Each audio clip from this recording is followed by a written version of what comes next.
Hello दोस्तों, स्वागत है सभी का। आप लोगों का भारी डिमांड था कि सर एडीओ पे कुछ बताइए, इस पर चूंकि बहुत वैकेंसी है, इस पर हम लोग सब कुछ बात करेंगे। थोड़ा सा हो सकता है कि आधे घंटे का वीडियो जाए, लेकिन कंप्लीट थोड़ा सा सिलेबस तो आप लोगों को पता होगा। थोड़ा सा हम लोग बुक्स पे देखेंगे, थोड़ा सा स्ट्रैटेजी पे देखेंगे, रणनीति पे देखेंगे, और कितना फाइट है, क्या है, सब कुछ एग्जाम डेट को लेकर बात करेंगे। तो इस वीडियो को थोड़ा सा देखिएगा, आपके लिए बहुत ही बेनिफिशियल होगा। क्या स्ट्रैटेजी होनी चाहिए, स्मार्ट स्ट्रैटेजी क्या होनी चाहिए, उस पर हम लोग बात करेंगे। हिंदी इंग्लिश जो है वो कैसे आपको टैकल करना है, उस पर बात करेंगे। और मैं इस चैनल पे आपको क्या दूंगा, देखो इस चैनल पे जो भी रहेगा फ्री में रहेगा, है ना। करेंट अफेयर को लेकर हम लोग सोचे हैं कि मैं सोचा हूँ मतलब कि इस पर हम लोग थोड़ा सा काम करेंगे आप लोग के लिए। तो तैयारी कैसे कर, इस चीज़ पर थोड़ा सा आते हैं, एईडीओ पे लेकर आते हैं, ठीक है। तो एक यहाँ पर एक और सेगमेंट जोड़ लेते हैं, बुक्स।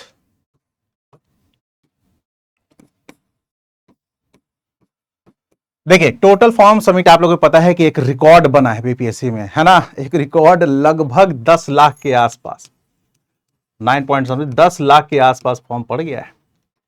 मतलब एक रिकॉर्ड ही है, सोच लीजिए। अब मुझे तो नहीं लगता कि बीपीएससी इसको वन शिफ्ट में करा पाएगा। 10 लाख मुझे नहीं लगता है। तो ये पक्का देखो, यहां पर आगे जाकर देखिएगा चीजें होंगी कि इसको 2 दिन में कराया जाएगा और फिर नॉर्मलाइजेशन वगैरह पे लेके चीजें होंगी, हो सकता है। क्योंकि मुझे पर्सनली लग रहा है क्योंकि 10 लाख चूंकि बीपीएससी भी मजबूर होगी, क्योंकि 10 लाख कहां से सीटिंग कराएगी, बहुत लंबा, बहुत ज्यादा होता है ना। वो भी 3 शिफ्ट में यहाँ रहेगा या 2 शिफ्ट में कराएंगे। एक तो आपका हिंदी इंग्लिश हो जाएगा, उसके बाद आपका एक पेपर जो है आपको 100 नंबर का वो है, तो 2 पेपर है। और इसको 10 लाख बच्चों को कराना एक चैलेंज होगा। तो देखते हैं इस पर बीपीएससी क्या देखती है। तो एक्सपेक्टेड एग्जाम डेट, देखिए एग्जाम डेट तो मुझे नहीं लगता कि जब जनवरी फरवरी के पहले होगा। दिसंबर तक तो खुद आयोग ने कह दिया कि टाइम ही नहीं है, मतलब कि कोई स्लॉट ही खाली नहीं है। और चूंकि फॉर्म इतना आ गया है, हालांकि एक्सपेक्टेड था कि 5-7 लाख तो जाएगा ही जाएगा, लेकिन 10 लाख टच किया, ये अपने आप में है। तो इसका जो एग्जाम डेट है ना, मुझे जहां तक लग रहा है कि ये आफ्टर जनवरी ही होगा, है ना। ये जैन के पहले तो बिल्कुल नहीं होने वाला है। और एक्सपेक्टेड डेट आपको मेंस का भी है, बीपीएससी मेंस का, कि 15 जनवरी के बाद आपको कभी भी वो कर सकते हैं। तो मुझे लगता है कि मेंस बीपीएससी 71 मेंस के बाद आपको ये हो सकता है कि एग्जाम लगे, जो बहुत बड़ा एग्जाम होगा, बीपीएससी के लिए भी चैलेंज होगा, है ना। यहां पर बीपीएससी के लिए भी चैलेंज होगा, क्योंकि इस बार जो अगर मैं बात करूं 71 बीपीएससी बहुत ही स्मूथली करवाया इन्होंने, बहुत ही अच्छा, तारीफ करने योग्य बात है। बीपीएससी के द्वारा काफी अच्छे तरीके से कराया गया है। तो ये भी एक चैलेंज होगा कि 10 लाख बच्चों को ये कराना। और 2 शिफ्ट तो हो गई, एक हिंदी इंग्लिश एक ही साथ, तो ये इतना बड़ा एक नहीं लेंगे। तो अब आफ्टर जैन ही होगा, यानी आपके पास पूरा अक्टूबर है, पूरा नवंबर है, पूरा दिसंबर है, पूरा जनवरी, और फरवरी के आसपास ही होगा, उससे पहले होने वाला नहीं है। जॉब नेचर आप लोग देखे होंगे, जॉब इसका नेचर, एक बच्चा यह भी पूछा था कि सर इसका प्रमोशन वगैरह, उस पर हम लोग बात करेंगे। देखिए जॉब नेचर का क्या होता है, जॉब नेचर इसमें है कि जो ब्लॉक वगैरह या क्षेत्रों में आप शिक्षा को लेकर आपको योजना वगैरह बनाना है, उसको इंप्लीमेंट करना है, जो शिक्षक वगैरह होंगे उनको गाइड करना है, ट्रेनिंग वगैरह संबंधित, ये सब आप ही लोग देखिएगा, ये सब आप ही लोग देखिएगा। मतलब आपकी जिम्मेदारी बढ़ जाएगी। ये सबसे शॉर्टकट है ऑफिसर बनने का, एक एग्जाम दीजिए ऑफिसर बन जाइए। इसीलिए पेपर एकदम आसान होने वाला नहीं। और आसान अगर हो भी गया तो फाइट इतना जबरदस्त होगा ना, क्योंकि एक ही एग्जाम है ना, इसके बाद कोई मेंस नहीं, कोई इंटरव्यू नहीं है, जस्ट एक एग्जाम। और वो एग्जाम चैलेंज बन सकता है। तो इसको थोड़ा सा हम लोग गौर फरमाएंगे। अब बुक्स को लेकर आगे हम लोग बात करेंगे, पहले इसके एक सिलेबस को हम लोग देख लेते हैं। ये देखो, ये थोड़ा सा प्रमोशन को लेकर कुछ बच्चे बोल रहे थे कि सर क्या प्रमोशन होता है। देखो एईडीओ जो है ना, उसके बाद आप बीईडीओ यानी ब्लॉक एजुकेशन आपको यहां पर बनेगा, मतलब ब्लॉक में जाइएगा, सीधे डीओ नहीं बनेगा। कुछ बच्चे कहते सर सीधे डीओ बन जाएंगे क्या, जो कि बीपीएससी के थ्रू कहता है, नहीं, पहले डीओ नहीं बनते हैं।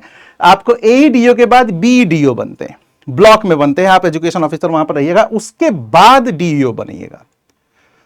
और ये पूरी प्रक्रिया में कम से कम आपको 10 से 12 साल, मतलब कि आपको एईडीओ से डीईओ बनने में 12-14 साल का समय लगे। यहां लिखा भी हुआ है कि आपको ठीक ठाक, मगर समय से प्रमोशन होता है। मैं फिर से बता रहा हूं, अगर आपको समय से प्रमोशन होता है तो आप 5-7 सालों में बीईडीओ बनिएगा, और उसके फिर 7-8 सालों में आप बनिएगा डीईओ।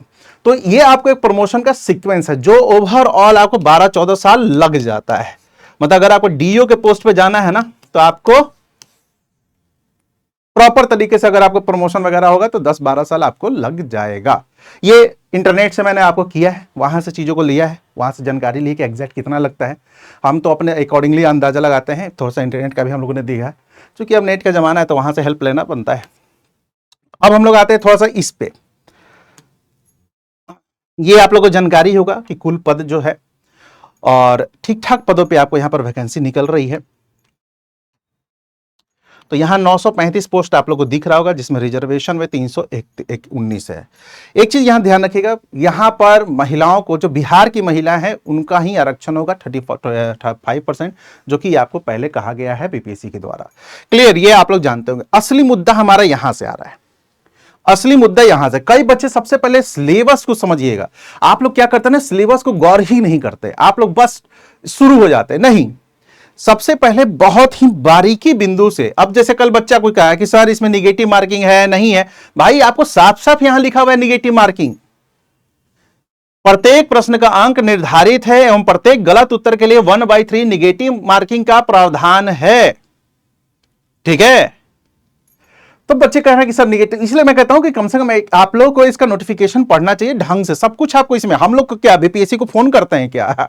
हम बोले तो नोटिफिकेशन से ही ना, हम लोग कहने का मतलब है कि टीचर समूह, सामान्य भाषा, सामान्य अध्ययन, सामान्य योग्यता, ये 3 खंड है आप लोगों का। मुझे जहां तक लगता है कि बीपीएससी 3 सेट में ये पेपर कराएगा, क्योंकि एक साथ 4 घंटा कराना मुश्किल है, 6 घंटा कराना तो एकदम मुश्किल है। तो मुझे लगता है कि बीपीएससी 6 घंटा में ये कराएगा, और ये थोड़ा सा चैलेंज होगा। मैं फिर से बोल रहा हूं, 10 लाख का करना थोड़ा सा चैलेंज होगा। अब सामान्य अध्ययन में इन्होंने 2 चीजों को ध्यान से रखिएगा, बारीकी, थोड़ा सा लंबा वीडियो जाएगा लेकिन थोड़ा सा ध्यान रखिएगा। सामान्य इंग्लिश और सामान्य हिंदी की बात हो रही है। इसमें 30 नंबर का होगा, 70 नंबर, मतलब आपको एक पेपर दिया जाएगा ऑब्जेक्टिव, उसमें 100 क्वेश्चन होंगे। 100 क्वेश्चन में 30 क्वेश्चन जो होंगे इंग्लिश के होंगे और 70 क्वेश्चन होंगे हिंदी के होंगे।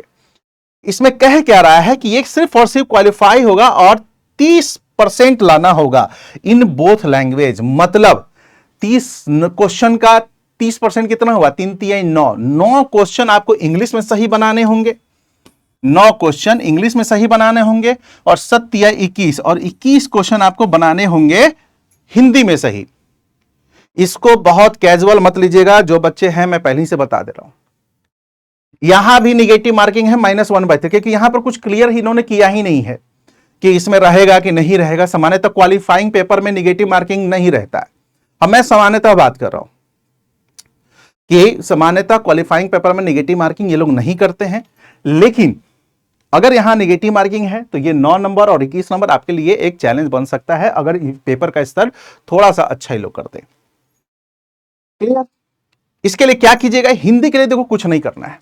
हिंदी बहुत ही बेसिक पूछता है जनरली। अगर मैं एक्सपेक्टेशन ले रहा हूं कि बीपीएससी वही पूछेगा जो ये बीपीएससी मेंस में पूछता है, ये दरोगा में पूछता है, या यूपी पीसीएस का आप हिंदी देखिए, अगर वही पूछेगा तो बहुत दिमाग नहीं लगाना है, बहुत इस पर टाइम नहीं देना है।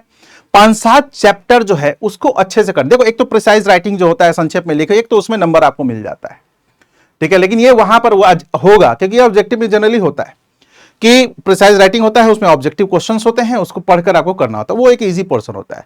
इसके अलावा 2-3 पोर्शन जो है, 5-6 पोर्शन, वो आप लोग अच्छे से पढ़कर अगर चले जाओगे ना, अगर मैं आगे जाकर देखिएगा, आप लोग इसको कर लीजिएगा, मैं आगे जाकर देखिएगा गेस आपको टॉपिक दूंगा और वहीं से जनरली आता है, ठीक है। मैंने एक अपना नोट्स वगैरह भी हिंदी में बना रखा था, जब मैं देता था तो जनरली वहीं से आपको होता था। तो इसमें हिंदी में क्या या इंग्लिश में क्या, देखो जैसे पर्यायवाची शब्द हो गया, यहां से आपको क्वेश्चन पूछता है, ठीक है। अनेकार्थी शब्द पूछता है, शब्द विलोम पूछता है, क्रिया पूछता है, विशेषण पूछता है। यही अगर 5-7 चैप्टर को बहुत प्रॉपर तरीके से करके चल जाएगा ना, अच्छे तरीके से चल जाएगा, तो मोर देन इनफ होगा फॉर आपको हिंदी। सेम इंग्लिश को इजी नहीं लेना है। वैसे बिहार में इंग्लिश यहां पर कमजोर रहता है बच्चों का, और इंग्लिश को एकदम से वो कर चलते कि अरे यार, इन्होंने एक चीज अच्छा किया कि एक सामान्य इंग्लिश पूछा है कि बच्चे एकदम से इंग्लिश से भागे नहीं। इंग्लिश में भी सेम ही चीज करना है, वर्ब, थोड़ा सा ट्रांसलेशन, प्रीपोजिशन बहुत इंपॉर्टेंट होता है इंग्लिश में। प्रीपोजिशन से क्वेश्चन देखिएगा एकदम बनता है। तो वहां से आप 5-7 चैप्टर जो है ना, जैसे आप हिंदी के लिए एक कोई बुक खरीद सकते हैं, बहुत सारे बुक्स आते हैं मार्केट में, लूसेंट का आता है, घटना चक्र का आता है, विवास का आता है, बहुत सारे आता है, कोई भी एक पकड़ो और उसमें से 5-7 चैप्टर उठाओ, उसको कर लो। मैं फिर से बोला कैजुअल नहीं लेना है। इंग्लिश के लिए भी वही आपको आएगा, बहुत सारे मैगजीन्स अभी आएंगे, देखिएगा, उसको 5-7 टॉपिक को अच्छे से कर लेना, जिसमें से वही आपको वर्ब, एडवर्ब होगा, एडजेक्टिव होगा, आपको प्रीपोजिशंस होंगे, ये सब प्रिसाइज राइटिंग उसमें भी होता है। यही 5-7 को अगर आप अच्छे से कर लीजिएगा ना यार, तो 9 नंबर ला दोगे, बहुत बड़ा वो नहीं है। कैजुअल नहीं लेना है, इस चीज को ध्यान रखना है। तो आप इसमें पास करना। अब यहां पर लिखा हुआ है, देखो यहां पर एक चीज लिखा हुआ है कि सामान्य भाषा यानी हिंदी और इंग्लिश के पत्र क्वालिफाइंग होंगे, जिसमें से प्रत्येक में न्यूनतम 30 अंक लाने होंगे। सामान्य अंग्रेजी, सामान्य हिंदी में अलग अलग न्यूनतम अंक प्राप्त करने होंगे। साफ साफ इन्होंने लिख दिया कि भैया 30% उसमें भी, 30% इसमें भी, और इसके बाद ही आपको मूल्यांकन की जाएगा। सामान्य हिंदी इंग्लिश में न्यूनतम प्राप्त नहीं होने पर अभ्यर्थियों पर कोई विचार, मतलब अगर आप इसमें से क्वालिफाई नहीं होते हैं तो फिर आपको क्यों ये चेक करेगा, आप तो यहीं पर डिस्क्वालीफाई हो गए, है कि नहीं। अब आते हैं हम लोग सामान्य अध्ययन और सामान्य योग्यता। बच्चों के लिए थोड़ा सा चैलेंज हो रहा है कि सर 2 घंटा में यहां पर तो वो बच्चे वेटेज ले जाएंगे जो एसएससी और रेलवे बन चुकी उनका स्पीड होता है, लेकिन वो बाबू वो यहां पर तो आप लोग को नहीं ना चैलेंज दे पाएंगे। यहां पर आपका अलग स्तर होगा, यहां पर उनका अलग स्तर होगा, तो ये एक मुकाबला जो होगा ना जबरदस्त वाला होगा। 71 में कई बच्चों का बहुत अच्छा पेपर नहीं गया, मुझे पर्सनली कई बच्चों को पता है कि टूट पड़े हैं इसके लिए। इसमें से कुछ के मैथ्स रीजनिंग बहुत अच्छे हैं, और आप लोगों को फिर से मैं बता रहा हूं बहुत सिंगल पेपर है, सीधा ऑफिसर बनिएगा, तो एकदम ये एक्सपेक्टेशन मत लीजिएगा इजी रहेगा पेपर ना। अब कैसे हम लोग इस पर काम करेंगे, किस टॉपिक पे काम करेंगे, देखो मैं यहां पर कोशिश करूंगा थोड़ा सा, देखिए मैं फिर पहले बता मेरा थोड़ा टाइम पैक्ड रहता है, थोड़ा सा पीडब्ल्यू में जान नहीं रहा, मेरे क्लासेस थोड़ा सा बैक टू बैक चलते हैं, बट मैं यहां पर कुछ फ्री आपको यहां पर चीजों को प्रोवाइड करूंगा जो आपके लिए बहुत हेल्पफुल होंगे। बीच बीच में मेरा कुछ ना कुछ आपको वीडियो आएगा, एईडीओ को टारगेट करते हुए आएगा, उसको बस देख लीजिएगा अच्छे तरीके से। और ज्यादा डिटेल्स के लिए अभय प्रताप सर पे टेलीग्राम पे फॉलो कर लीजिए। अब आइए यहां पर 2 पेपर पे बात करते हैं। इस दोनों को पहले मैं सिलेबस देखता हूं। ये तो देखो यहां पर इन्होंने कहा कि सामान्य भाषा के क्या है, तो इन्होंने कहा कि सामान्य भाषा के प्रश्न पत्र सामान्य होंगे, समझदारी की जांच की जाएगी कि क्या आप लोग, मतलब कहने का मतलब इनका कहना है कि बहुत बेसिक क्वेश्चंस होंगे सामान्य जो क्वालिफाइंग पेपर है, वहां आपको सिर्फ क्वालिफाई करना है, वहां से बहुत लेना देना इनका नहीं रहेगा, वो सामान्य जांच का विषय होगा, सामान्य स्तर पे चीजें होंगी, बस ये ध्यान रखना है। मेन हमारा मुद्दा देखो सामान्य योग्यता, कि यहां पर कैसे बीपीएससी गेम खेलता है ना, आप लोग देखिएगा, चाहे बीपीएससी हो या कोई भी संस्था हो, ये क्या करते हैं, वहां से प्रश्न ज्यादा पूछते हैं जो स्पेशली इन्होंने सिलेबस में मेंटेन कर रखा है, क्योंकि ये जिसको भी देते हैं ना एग्जाम में, मतलब पेपर बनाने के लिए, उनको बोलते हैं कि देखो ये हम लोगों ने सिलेबस दिया है बच्चों को, आप इसके अकॉर्डिंग बनाना है। तो ये जो वर्ड्स यहां पर लिखे होंगे ना, ये आपके लिए बहुत ही महत्वपूर्ण होगा। जी हां, ये जो वर्ड्स लिखे हैं ना, ये सब आपके लिए बहुत ही महत्वपूर्ण होगा। सबसे पहले देखो मैं जनरल के लिए बात, यहां सामान्य विज्ञान इन्होंने स्पष्ट लिख दिया है, सामान्य विज्ञान स्पष्ट लिख, यानी आपको साइंस, जनरल साइंस से प्रश्न होंगे, पहला वर्ड ही लिख दिया। और आजकल देख रहे हो कि हर एग्जाम में साइंस का पोर्शन बढ़ रहा है, और साइंस सीधा ये एनसीईआरटी से डाल रहे हैं। अभी देखिएगा जो इन्होंने 71 में दिया है, जो भी न्यूमेरिकल, सीधा एनसीईआरटी से उठाकर कॉपी पेस्ट किया है, सीधा आप ही लोग में से कुछ बच्चों ने मुझे दिया इस चीज को। तो सामान्य विज्ञान सीधा इन्होंने लिख दिया, यानी आपको फिजिक्स, केमिस्ट्री, बायोलॉजी सब अच्छे से पढ़ना है, जो आप बीपीएससी में पढ़ते आ रहे हैं उसी को ज्यादा से ज्यादा रिवाइज कीजिए विद एनसीईआरटी बुक्स। अब इन्होंने करेंट लिख दिया है, सीधा करंट अफेयर है, ये तो सबको पता है। करंट अफेयर मैं यहां पर वीडियो डालूंगा, पहला वीडियो मेरा रहेगा, क्योंकि बीपीएससी के अभी 71 को देखते हुए, और हम लोग क्या करेंगे जून 2024 से पहला मेरा वीडियो आएगा 6 मंथ का। जून 2024 से मैं थोड़ा सा दिसंबर 2024 का आपको एक वीडियो डालूंगा 200-250 क्वेश्चंस का, ताकि अगर वहां से क्वेश्चन हो तो वहां से चीजें आ जाए। एक तो हम लोग 2024 का डालेंगे, उसके बाद जनवरी, फरवरी, मार्च, इस सब 3-3 महीने का करके डालेंगे। कहने का मेरा मतलब ये है कि हो सकता है कि ये पूछ से पुराना, जैसे अभी बीपीएससी ने पूछ दिया था, 7-8 क्वेश्चन पूछा था, 8-9 क्वेश्चन पूछा था, तो करेंट अफेयर को मैं यहां पर करूंगा। और एक पेड मेरा बैच आता है, वार्षिकी बैच, एक तो वहां से भी मदद मिल सकता है आप लोगों को। अब असली जो चीज है देखो, यहां पर इन्होंने 2 बहुत ही इंपॉर्टेंट चीज मैं बोल रहा हूं, यहां पर इन्होंने हर जगह बिहार लिखा है। देखो इन्होंने लिखा है भारत का इतिहास, साथ ही साथ बिहार का इतिहास, सामान्य भूगोल, बिहार के प्रमुख भौगोलिक प्रभार, कौन कौन से आपको यहाँ डिविजन्स वगैरह, महत्वपूर्ण नदियां यहाँ की यानी बिहार की। इसके अलावा इन्होंने देखो एक यहां पर एक लाइन लिखा है, आजादी के पश्चात बिहार की अर्थव्यवस्था के प्रमुख परिवर्तन। ठीक है, राष्ट्रीय आंदोलन प्लस इसमें बिहार का क्या योगदान है। बिहार स्पेशल बहुत ही जो यहां पर है ना गेम प्ले करेगा। यहां पर इन्होंने नहीं डाला पंचायती ये वो, देखिएगा ये सब देखिएगा, ये सब इन्होंने अपने ये यहां पर डाल रखा है, जैसे दरोगा आलम जाएगा बीपी तो वहां पर डाला, यहां पर पंचायती वगैरह नहीं लिखा इन्होंने, लेकिन यहां पर देखो साफ साफ लिख दिया। तो ये जो पोर्शन है ना, आजादी के पश्चात बिहार की अर्थव्यवस्था के प्रमुख परिवर्तन, इस पे मैं कुछ नेट वगैरह कहीं की बुक वगैरह में तो ये अवेलेबल होता नहीं है बहुत जगहों पे, तो नेट वगैरह बहुत जगहों पे आपको ये आएगा। मैं कलेक्ट करूंगा डेटा और इस पर एक आपको वीडियो डालूंगा, फैक्ट बेस्ड होगा, क्या क्या परिवर्तन हुआ, क्या क्या चीजें हुई, यहां से आप लोग चीजों को पिक कर लीजिएगा। तो आपको यहां पर अब देखिए, यहां पर अगर मैं इसको बहुत साधारण शब्दों में बोलूं तो इसको साधारण शब्दों में बस यही बोलूंगा कि ये पूरा जीएस है प्लस करेंट अफेयर जो आपको बीपीएससी पूछता है, बस बिहार का कुछ थोड़ा सा एक्स्ट्रा यहां पर इन्होंने डाल दिया है, जैसे सामान्य भूगोल वही सब है। तो बिहार स्पेशल को थोड़ा सा फोकस आपको करना पड़ेगा, इन्होंने बार बार मेंशन किया है बिहार को, और ये वाला मेंशन इन्होंने पहली बार किया यहां पर, ये थोड़ा सा आपको यहां पर काम करना पड़ेगा। अब आते हैं एप्टीट्यूड। अब देखो आप लोग कहते हैं सर क्या क्या पढ़े मैथ में, भाई तो जो जो यहां पर लिखा हुआ है ना, जैसे नंबर सिस्टम यहां पर लिखा हुआ है, इसके बाद पूर्ण संख्या का अभिलक्षण देखो यहां पर क्या कह लेते हैं इसको, दशमलव है ना, भिन्नता, ये सब मतलब जो आपको अर्थमेटिक्स का पोर्शन है प्लस रीजनिंग का पोर्शन है, इन्होंने यहां पर शुद्ध हिंदी में लिखा हुआ है। ठीक है, इसके बाद संख्याओं के बीच परस्पर जो नहीं होता अंक वाला, जो एक सीरीज आता है अर्थमेटिक में, कहता है कि इसमें से कौन गलत है, छाटी है या आगे कौन सा अंक होगा, वो बोल रहा है। इसके बाद लाभ हानि, आपको डिस्काउंट वगैरह, प्रोपोर्शन, एवरेज, यही सब है, बेसिक मैथ है। यहां पर आपसे नहीं कह रहा है बहुत तूफानी मैथ। तूफानी मैथ कहने का मतलब यहां पर आपको एडवांस मैथ की बात नहीं कर रहा है, बेसिक अर्थमेटिक मैथ की बात कर रहा है। इसका एक बहुत अच्छी बुक आती है, को मार्केट में बुक के बारे में बता देता हूं कि किस बुक से आप हेल्प ले सकते हैं, बाकी आप अपना समझदार अपने अकॉर्डिंग आप लोग कर सकते हैं। तो ये एक इसका प्रॉपर सिलेबस है, इसका प्रॉपर सिलेबस है। अब आते हैं यहां पर कि सर करेंट अफेयर कितना, तो देखो भाई करेंट अफेयर एक जो है ना यहां पर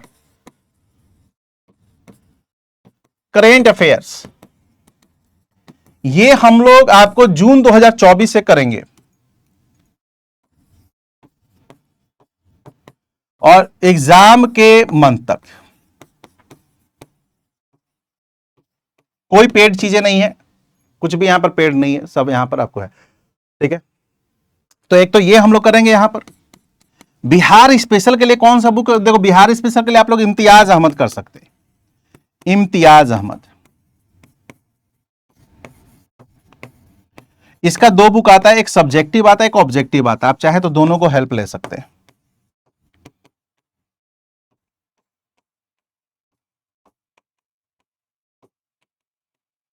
ठीक है, जीएस में वही काम करें जो आप लोग पढ़ते आ रहे हैं, सामान्य विज्ञान थोड़ा सा डिटेल्स में चीजों को, अभी टाइम है 4-5 थोड़ा सा अच्छे से डिटेल से पढ़ ले। जो आप लोग अगर मेरा नोट्स पढ़ते होंगे तो आप लोगों को और एक्स्ट्रा पढ़ने की जरूरत नहीं, चाहे वो बीपीएससी या कुछ भी हो, या कहीं से इंस्टीट्यूट से आप लोग अगर बीपीएससी की तैयारी की होंगे, अगर वहां से जो भी आप लोग पढ़े होंगे उसी को मोर रिवाइज कीजिएगा। बस इसको बिहार स्पेशल के लिए एक मेरी बुक आती है, लेकिन हो सकता है कि जब तक ये एग्जाम हो उस समय तक मेरी बुक ना आए।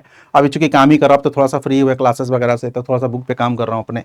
तो इम्तियाज अहमद की यहाँ पर बुक और करेंट अफेयर की यहाँ पर रहेगी।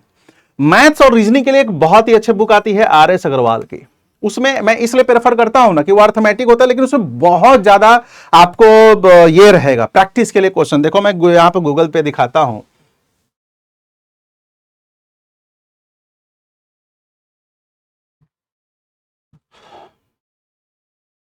आर.एस. अग्रवाल होना चाहिए, अर्थमेटिक, अर्थमेटिक बुक।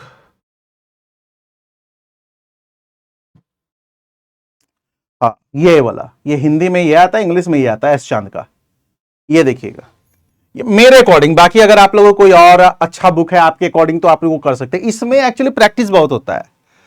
एस शांत की बुक आती है, यहाँ पर आर एस अग्रवाल की बुक आती है, और इसमें बहुत सारे क्वेश्चंस होते हैं, बहुत ज्यादा क्वेश्चंस होते हैं, तो आप प्रैक्टिस के लिए इस बुक को फॉलो कर सकते हैं। रीजनिंग के भी आती है इसकी, तो आप लोग चाहें तो ये फॉलो कर सकते हैं। अच्छी बुक है, मार्केट में इसका अच्छा नाम है। आप लोग चाहें तो किसी ऐसे भी अपने सीनियर या जिसका मैथ्स वगैरह बहुत अच्छा हो, उससे भी एक बार अपनी राय मशवरा ले सकते हैं कि भाई देखो सर ने बोला था आर, क्या ये अच्छा है क्या। तो इसमें प्रैक्टिस के लिए बहुत है, ठीक है, इसमें प्रैक्टिस के लिए बहुत अच्छे तरीके से। और नहीं तो बहुत सारे शिक्षक हैं आपको मैथ्स वगैरह के, अगर देखिएगा तो मतलब एसएससी वगैरह के बहुत अच्छे अच्छे शिक्षक हैं, आप लोग वहां से भी हेल्प ले सकते हैं, उनके कंटेंट से भी हेल्प ले सकते हैं। तो जो भी आपको बेस्ट लगे आप लोग देखो। कैसे, अब एक होता है ना कि सर कैसे मुझे लगेगा कि यहां पर उनसे, देखो जितने भी अच्छे शिक्षक हैं या जो भी है, मतलब मैथ्स के मैं बात कर रहा हूं, उनके वाईटी वगैरह पे देखिएगा ना कि होगा, मतलब कि यूट्यूब पे उनके वीडियोस होंगे, ठीक है, आपको देखिएगा। वहां से आप क्या कर सकते हैं, यूट्यूब वीडियो से उनके देख लो कि ये मेरे से कनेक्ट हो पा रहा है कि नहीं, ये इनकी लेसन्स, अगर लेसन्स है तो फिर इनका कोई पेड ले लो, सस्ता सा कोई रिकॉर्डिंग वगैरह भी तो होगा। तो बट ये आपको गेम प्ले करेगा। रीजनिंग का भी देख लेना, और ये बुक प्रैक्टिस, इसमें क्वेश्चंस बहुत हर तरह को, अगर ये इसको अगर कर लेगा ना ठीक है, तो बहुत ही मतलब मेरे अकॉर्डिंगली, बाकी आप अपने अकॉर्डिंग देख लीजिएगा। अब आते हैं कि सर स्ट्रैटेजी क्या होनी चाहिए। देखो भाई, हिंदी और इंग्लिश के लिए मैंने बोल दिया, हिंदी इंग्लिश के लिए मैंने बोल दिया। अब देखो स्ट्रैटेजी आपकी क्या होनी चाहिए। यहां पर हम लोग अगर बात करें तो कुछ नहीं देखिएगा, बस देखिए ये 2 घंटा 100 क्वेश्चन, 2 घंटा 100 क्वेश्चन और 100 न्यूमेरिकल क्वेश्चन। अब मुझे जहां तक लगता है कि 50 ये रीजनिंग पूछेंगे, 50 ये अर्थमेटिक्स पूछेंगे। अब आपको यहां पर भी वेटेज किसका रहेगा, मुझे लगता है कि बीपीएससी का जो ट्रेंड चला आ रहा है कि साइंस का वेटेज करना ज्यादा, बिहार स्पेशल का करना, करेंट अफेयर का करना, हिस्ट्री का करना, वैसा ही यहां पर भी रखेंगे ये लोग। मैथ्स और रीजनिंग के लिए देखो भाई 2 घंटे में 100 क्वेश्चन, 100 क्वेश्चन। अब मुझे लगता है 50-50 करेंगे, ये मैथ्स को 50 करेंगे मेरे अकॉर्डिंग, क्योंकि उन्होंने बहुत क्लियर तो कुछ बोला नहीं है, इसको 50 करेंगे। अब जिस बच्चे का मैथ्स और रीजनिंग पे कमांड है वो तो इसको बना लेंगे, लेकिन वैसे बच्चे जिसका मैथ रीजनिंग ठीक है, उस पर काम करना है, क्योंकि बीपीएससी में भी जो बच्चे दे रहे हैं उनको स्टैट पढ़ाना होता है, पीटी में भी 10 क्वेश्चन होते हैं। तो आप लोग यहां पर क्या कर सकते हैं कि पहले इसको, इसके एक चैप्टर को पकड़िए और इसके एक चैप्टर को पकड़िए। अभी से ही देखो, एक चीज ध्यान रखनी है, अभी आपको दिवाली आएगा, अभी आपको छठ पूजा आएगा। मेरा पर्सनल रिक्वेस्ट है, अगर पॉसिबल है तो इस बार थोड़ा सा स्किप कर दो चीजों को, बहुत इन्वॉल्व नहीं रहिए। वो देखने में लगता है कि आपका 5-7 दिन हुआ, लेकिन वो 5-7 दिन नहीं होता, वो आपका एक लय तोड़ देता है, ठीक है। अब जो बच्चे घर में ही हैं वो तो पॉसिबल नहीं है, लेकिन जो बच्चे थोड़े से बाहर रह रहे हैं और हॉस्टल वगैरह, एक पटना में ये भी इशू है कि हॉस्टल ही बंद हो जाता है, तो देख लेना मेरे अपने अकॉर्डिंग कैसे चीजों को कर सकते हैं, लेकिन ज्यादा इन्वॉल्वमेंट मत कीजिएगा, क्योंकि एक जो फ्लो ब्रेक होता है ना, उसको फिर पाने में समय लग जाता है। इस पर आप रेगुलर मेहनत कीजिए। अब आपको टॉपिक कौन सा करना है, तो इसमें से जो भी आपको सबसे अच्छा लगता है ना, जिसमें आपको मजा आता है बनाने में क्वेश्चन, जैसे मुझे परसेंटेज के क्वेश्चंस बनाने में मजा आता है। मैं एग्जांपल दे कि चलो मुझे परसेंटेज के क्वेश्चन बनाने में मजा आता है, मुझे एवरेज के क्वेश्चन बनाने में मजा आता है, मुझे आपको यहां पर प्रॉफिट लॉस बनाने में मजा आता है, डिस्काउंट बनाने में मजा आता है। तो मैं पहले ऐसे टॉपिक को पकड़ूंगा जिसमें मुझे थोड़ा सा मजा आता है, इंटरेस्ट आता है। किसी को इंटरेस्ट इसमें आ जाएगा, नंबर सिस्टम में, किसी को इंटरेस्ट किसी में भी आ सकता है, किसी को इंटरेस्ट अगर रीजनिंग में भी आ रहा है। इसलिए मैं बोल रहा हूं कि पहले ही अगर आप बोरिंग चैप्टर उठा लोगे ना, तो फिर तो वो आपके लिए बोरिंग ही होगा, इंटरेस्टिंग नहीं होगा। देखते नहीं है जीएस की तैयारी में, अगर कोई पहले ही बार में आपको फिलॉसफी समझाने लगे, पहले में आपको इकोनॉमिक्स समझाने लगे, तो आप बोर हो जाएगा कि अरे यार।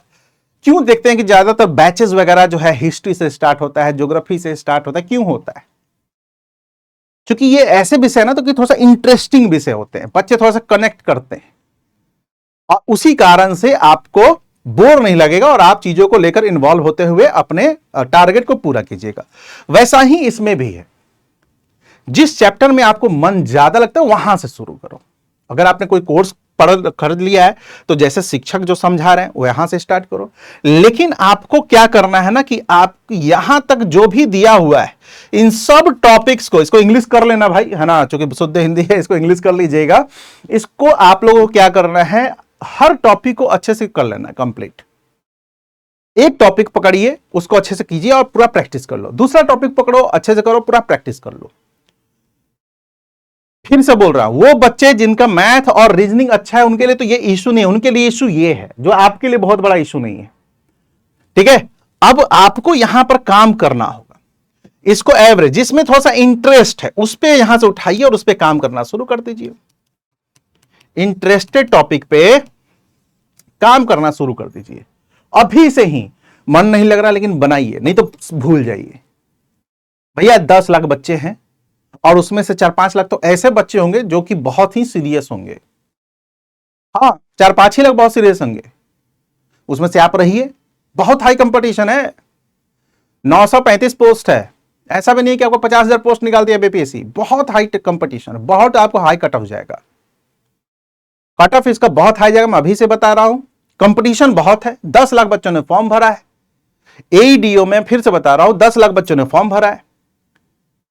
5-7 लाख इसमें से 5-6 लाख इसमें से बहुत सीरियस होंगे और पोस्ट है 935, तो इसमें कोई मेंस भी नहीं है। मतलब 935 में से 935 लाना है तो जी जान लगाना होगा। कट ऑफ बहुत हाई जाएगा, लिख कर ले लीजिए।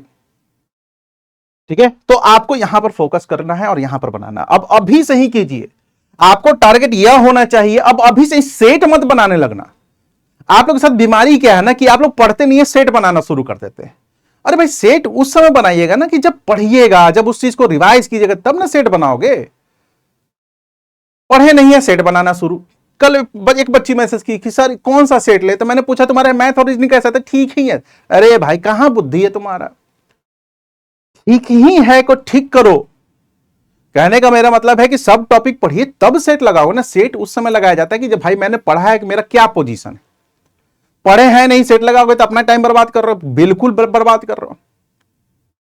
आपका टारगेट होना चाहिए कि दिसंबर तक आपका कंप्लीट होना चाहिए। ये दिसंबर तक कंप्लीट होना चाहिए पूरा, ताकि आपके पास 1-2 महीना फुल प्रैक्टिस कर रहा है, फुल प्रैक्टिस पूरा रगड़ रहे हैं। दिसंबर तक कैसे करना है वो आपकी मर्जी। पूरा अक्टूबर है यार, पूरा नवंबर है, पूरा दिसंबर है। अब आपके पास चॉइस है, आइदर आप फेस्टिवल में इन्वॉल्व रहिए, अपने सोशल एक्टिविटी में इन्वॉल्व रहिए, या आप पढ़ाई में इन्वॉल्व रहिए। आप ये कॉल आपका है कि आप किस कॉल को उठाते हैं। थोड़ा सा अलग हो जाओ, दोस्ती यारी थोड़ा सा कम कर लो। जिंदगी में एक बार सफल हो जाए, सब दोस्ती यारी अच्छा लगेगा। नहीं तो असफल रहिएगा ना तो 4 साल बाद वो दोस्त भी आपसे बात नहीं करेगा, बिजी हो जाएगा। आप भी कहेंगे वाह रे वाह, खराब समय में हम तुम्हारे साथ है। वो खराब समय नहीं, वो बिजी हो जाएगा भाई। तो 90 दिन है, इस 90 दिन में आप यहां पर इसको क्या कर लीजिए, खत्म कर लीजिए सिलेबस को 90 दिन में। और केवल आपके पास यही नहीं है, अब जिस बच्चे का ये अच्छा है वो जीएस के लिए टारगेट करके भाई जीएस में मुझे कम से कम भी 1 ईयर वाला तो करंट अफेयर खत्म कर देना है। आप चाहे तो बीपीएससी वाला का जो ईयरली मैगजीन है उसे देख लो। कई बच्चे क्रिटिसाइज करते हैं कि सर क्वेश्चन नहीं आया। अरे बीपीएससी वाला पे जाइए, क्वेश्चन वहां पर दिखा दिया हूं, 28 प्रश्न थे, आपको करंट अफेयर के सीधा लाइन उठाया। आप लोग चीज क्रिटिसाइज करना ज्यादा जानते हैं एक्सेप्ट करने से। आपको दिख रहा है सामने कि हाँ यार क्वेश्चन तो है इसी मैगजीन से यार, अच्छा ये भी क्वेश्चन है, ये डेटा वाला भी क्वेश्चन है, ये आप देख रहे हैं, लेकिन अरे झूठ बोल रहा है। अरे यार कम से कम अपनी आंख पे तो विश्वास करो। तो वही चीज कर रहा हूं। 1 ईयर किसी का ले लो, मैं ये नहीं कर रहा हूं चाहे बीपीएससी वाला, घटना चक्र, बहुत मार्केट में किसी का उठा लीजिए, सबका अच्छा होता है करंट अफेयर। 1 ईयर का भी उठाइए, करंट अफेयर को टारगेट खत्म करने की कोशिश कीजिए कि इसको खत्म करना है सीए। बिहार स्पेशल आप लोग पढ़ना शुरू कर दीजिए अभी से ही। मेरा नोट्स है, सब कुछ बेहतर है, बहुत ज्यादा उसमें कंटेंट है। नहीं तो आपके पास किसी भी शिक्षक का नोट्स होगा, सबका अच्छा नोट्स होता है, तो आप लोग उसको पढ़िए और ज्यादा से ज्यादा उसको, खासकर हिस्ट्री वाला और जो ज्योग्राफी का, देखो बिहार स्पेशल का मतलब होता है हिस्ट्री, ज्योग्राफी, मिसलेनियस। आप लोग जो बिहार पॉलिटी, बिहार ऐसा कुछ कंसेप्ट नहीं होता। मैं अब एक बच्चे तरह बिहार पॉलिटी नहीं, अरे मैंने बिहार पॉलिटी 2-3 पेज में पढ़ा रखा है, वही है बिहार पॉलिटी। अब यहाँ मुख्यमंत्री पढ़ाऊंगा थोड़ी, यहाँ राज्यपाल थोड़ी पढ़ाऊंगा, यहाँ प्रेसिडेंट थोड़ी पढ़ाऊंगा। वो तो आप लोग पॉलिटी में पढ़ते ही हो। मैं तो यहाँ ये पढ़ाऊंगा ना कि यहाँ पर हाँ फलना पार्टी के बने हुए हैं, यहाँ पर इतना प्रेसिडेंट लॉ आपको यहाँ पर शुरू मतलब लगा हुआ था, यहाँ प्रेसिडेंट आपको यहाँ पर कानून यही सब पढ़ाऊंगा ना। तो बिहार हिस्ट्री ज्योग्राफी देखिएगा ज्यादा होता है। तो आप लोग अभी से इस पर काम करने, आपका टारगेट क्या होना चाहिए कि आप लोग भी ज्योग्राफी हिस्ट्री सब पूरा कंप्लीट रिवाइज करके दिसंबर में खत्म होना चाहिए। आपका टारगेट, आप सबका टारगेट ये होना चाहिए कि आप लोग दिसंबर तक खत्म करके जनवरी से सिर्फ और सिर्फ रिवीजन करें, सिर्फ और सिर्फ रिवीजन। और जो बच्चे अभी बीपीएससी दिए हुए उनके लिए तो अच्छी बात है कि उनका रिवाइज हो चुका होगा। आप लोग कंप्लीट एक थ्रू आउट पूरा रिवीजन किए होंगे, तो थ्रू आउट जो रिवीजन किए होंगे वो अभी क्या करना है, लय नहीं तोड़ना है, इस पे पूरा रिवाइज करते रहो। वैसे ही टॉपिक बांट दो कि भाई आज 5 चैप्टर मेरा हिस्ट्री का खत्म करना है, 2 चैप्टर ज्योग्राफी का, और इसको पूरा फोकस करो। वो बच्चे जिसका ये वीक है, वीक करने का मतलब है कि ठीक ठाक है और कंट्रोल नहीं है, टाइम लग जाता है। क्योंकि 100 क्वेश्चन है भाई और 2 घंटे में करना है, 120 मिनट पे करना है। तो सोचो न्यूमेरिकल क्वेश्चन 1 मिनट में 1 क्वेश्चन बनाने आसान नहीं है। इसके लिए उसी समय पॉसिबल है जब आप प्रॉपर तरीके से प्रैक्टिस कीजिएगा। अब मेरा मानना है तो कोई शिक्षक वगैरह का देखो, वाईटी पे एडमिशन ले लो, ज्यादा बहुत महंगा कोर्स नहीं होता सिंगल मैथ्स रीजनिंग का, जो भी आपको अच्छा लगे मार्केट किसी का भी ले लीजिए। यहां पर थोड़ा सा काम करो, ये बहुत जरूरी है। आपका अपना अभी का टारगेट क्या होना चाहिए कि दिसंबर तक मेरा ये खत्म होना चाहिए। मैं करेंट अफेयर यहां पर लाऊंगा, मैं करेंट अफेयर यहां पर मेरा पहला पोर्शन होगा करेंट अफेयर का, जून 2024 से दिसंबर 2024। फर्स्ट मेरा करेंट अफेयर का वीडियो आपके एडीओ के लिए यही आएगा। और एडीओ के लिए मैं बिहार स्पेशल के कनेक्शन को यहां डालूंगा। हालांकि आप बिहार स्पेशल के लिए आप चाहे तो बीपीएससी वाला का देख लीजिए 1 शॉट, ठीक है। तो आप यहां पर काम कीजिए, इस पर बहुत ही काम कीजिए। और आपका जो मूल मंत्र होना चाहिए, मूल मंत्र यही है, मैक्सिमम प्रैक्टिस। मूल मंत्र क्या होना चाहिए, मैक्सिमम प्रैक्टिस। इसको खत्म कीजिए सबसे पहले करेंट अफेयर 1 ईयर को। और हां, जीएस जब पढ़ी ना तो खिचड़ी मत बनाइएगा कि 2 घंटा आधा घंटा पॉलिटी, 1 घंटा है ज्योग्राफी, ये खिचड़ी बनता है। 2 टॉपिक उठाइए, करेंट को उठाइए और एक जनरल सब्जेक्ट उठाइए, ऐसे करके पढ़ते हैं, खिचड़ी बनाकर मत पढ़िए। वैसे ही यहां पर भी एक टॉपिक इसका उठाओ, एक टॉपिक इसका उठाओ और उसको अच्छे से कर लो, फिर दूसरा टॉपिक उठाओ, दूसरा टॉपिक उठाओ। आपका दिसंबर तक आप अपना एक टारगेट रखो कि भाई मेरा टारगेट होगा दिसंबर तक इसको कवर कर लेना, ये आपका अपना टारगेट होगा, ठीक है। तो इस पर थोड़ा सा फोकस कीजिए। तो एडीओ को लेकर यही था। कई बच्चों का था कि सर एक वीडियो बना दीजिए, क्या है क्या नहीं है, मैंने सब कुछ बना दिया। और 1/3 निगेटिव मार्किंग है, इसलिए थोड़ा सा मैथ और रीजनिंग वाले बच्चे थोड़ा सा इसका आपको थोड़ा सा लाभ ज्यादा उठाएंगे। क्यों, मैथ सही है तो सही है, जीएस में फिर भी रहता है यार ये या ये, मैथ में तो बनाए कैलकुलेशन हुआ आंसर है वही सही है।